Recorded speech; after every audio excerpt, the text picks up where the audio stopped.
Hey everyone, you ever get that feeling? Like every time you turn around, some massive company is gobbling up another one? Yeah, it's a real-life game of Monopoly out there. And we're often left wondering, what happens after the dust settles? So today, we're digging deep, going beyond the headlines to unpack the ripple effects of those big corporate buyouts. Because let's be real, these deals, Hmm.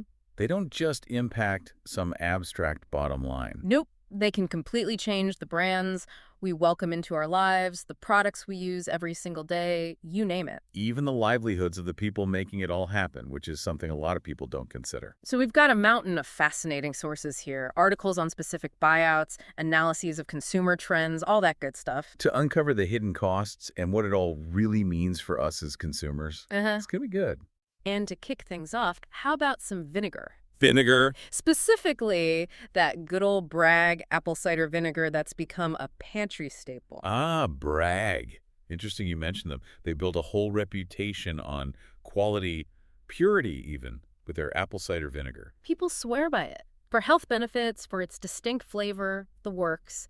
But then Katy Perry's company bought Bragg. And things took a turn, at least according to lots of longtime customers. They started saying the taste was off, the color was different. Some even reported digestive issues after making the switch. It's like that initial formula, the one that earned Bragg such a loyal following. Well, it's like it got lost in the transition somehow. And this isn't just about a change in taste, right? It points to a larger trend we see with these acquisitions. Absolutely.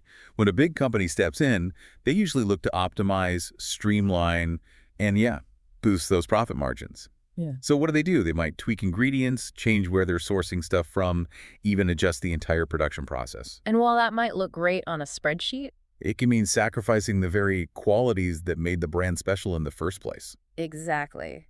And it's not just about the products themselves. Think about the Whole Foods and Amazon deal. A clash of corporate cultures, if there ever was one. Whole Foods had this whole reputation for being employee-centric, like a shining example in the grocery world. But after Amazon came in, Things shifted, and Yeah. quickly. We saw reports of changes to employee benefits, store budgets got slashed. even the pace of work picked up, became more demanding, very Amazon. And for those folks who dedicated years to Whole Foods, who believed in its mission and values, These weren't just some abstract corporate decisions happening in a boardroom somewhere. these changes directly impacted their daily lives, their sense of security, their overall well-being. And it's not an isolated case either.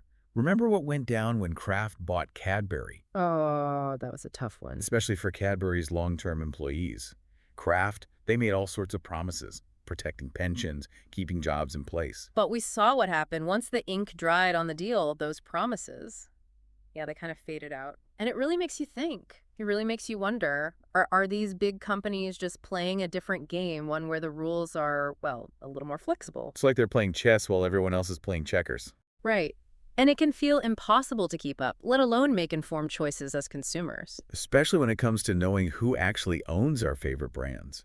It's like this huge corporate maze out there. You think you're supporting a company with values you align with, and bam. Hmm. Turns out they were bought out by some mega corporation with a completely different track record. Happens all the time. It's like finding out your favorite indie band sold out to a major label. Exactly. And that can really make you question a brand's image, right? Like how much of it is genuine and how much is, well, just marketing. Right. It's like, are we falling for a carefully constructed facade?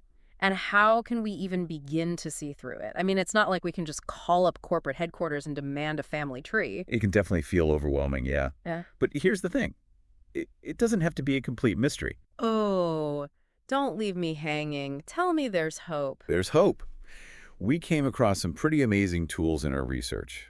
They're like those X-ray specs you read about in comic books, helping you see right through the corporate facade. I am all ears. Tell me about these X-ray specs. One of the coolest ones is called Buycott. It's an app, and you can just scan a product's barcode. Boom, it pulls up the parent company, their track record on things like environmental issues, labor practices, even their political contributions. It's all right there. Wow. So you can literally be standing in the aisle at the grocery store, making informed choices on the fly. That's pretty powerful. It is, and it puts the power back in the hands of the consumer. Another good one, it's called GoodGuide. Similar idea, but it goes a step further. They actually rate products based on their health, social, and environmental impacts. So you can see at a glance if that box of cookies is really as ethically sourced as they claim to be. Exactly. No more blindly trusting those labels. Okay, this is all great, but let's be real. Boycotting every single brand owned by a mega corporation just isn't feasible for most people. I mean, where would you even begin? And that's not the point, really. The goal isn't to make people feel guilty about every purchase.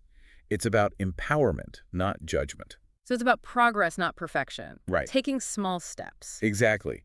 If you can swap out 1 or 2 products in your cart for more ethical alternatives, hey, that's a win. Every little bit counts. Because those choices we make, they do add up. It's like we're sending a message with our wallets, right? Absolutely. We have more power than we realize as consumers. Every dollar we spend is a vote for the kind of world we want to live in. And those votes can create real change. They can influence corporate behavior, even push for greater transparency in the long run. So it's not about being perfect, it's about being mindful. Exactly. It's about recognizing that we as individuals, we actually have the power to shape the market, even if it's just one purchase at a time. So we've talked about how these buyouts can really shake things up, change the products, impact employees, even make us question a brand's whole identity. But where do we go from here? That's the million-dollar question, isn't it? Yeah. How do we navigate this whole corporate maze and make choices that actually align with our values? Especially because it's not always clear who to trust anymore. It's like we build up this relationship with a brand and then suddenly the rules of the game have changed. Exactly. And those emotional connections we form with brands, they matter. We're seeing more and more that consumers today, they're not just buying a product, they're buying into a story, a set of values. And when that story changes, it can be really jarring. It's like finding out your favorite author sold their book rights to, like, a reading card company or something. You're suddenly seeing their words in a whole new light. Exactly. Mm. And you start to wonder, what else don't I know?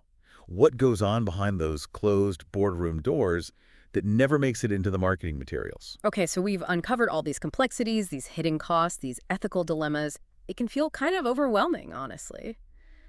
So what do we do with all this information? How do we move forward as consumers? Well, I think the first step is simply acknowledging the power of awareness. Awareness. Yeah, just knowing that these things are happening, that buyouts can have these ripple effects, that's huge. It allows us to approach our buying decisions with a more critical eye. So less blind trust, more informed skepticism. Exactly. And remember those tools we talked about, like Buycott and GoodGuide? Those can be real game changers for staying informed and making those conscious choices. For sure, those tools rock. But let's be real for a second. No one can be expected to be perfectly ethical with every single purchase, right? Absolutely not. We're all human.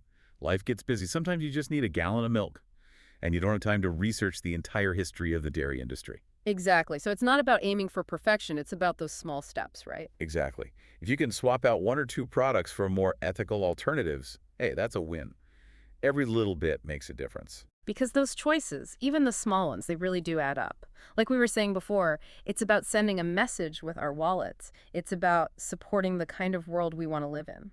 And the more we, as consumers, demand transparency and ethical practices from the companies we support, the more they'll be forced to listen. Because ultimately, it's about more than just the products themselves, right? It's about the kind of future we're creating with every purchase we make. Exactly. It's about using our consumer power to shape a more just and sustainable world. So as we wrap up this deep dive into the world of corporate buyouts, I hope you're walking away feeling empowered, informed, and maybe just a little bit fired up to make a difference. Remember, every purchase is a vote. So what kind of world do you want to vote for? And if you're feeling inspired to keep digging, we got a treasure trove of resources waiting for you in the show notes. We'll catch you next time on The Deep Dive.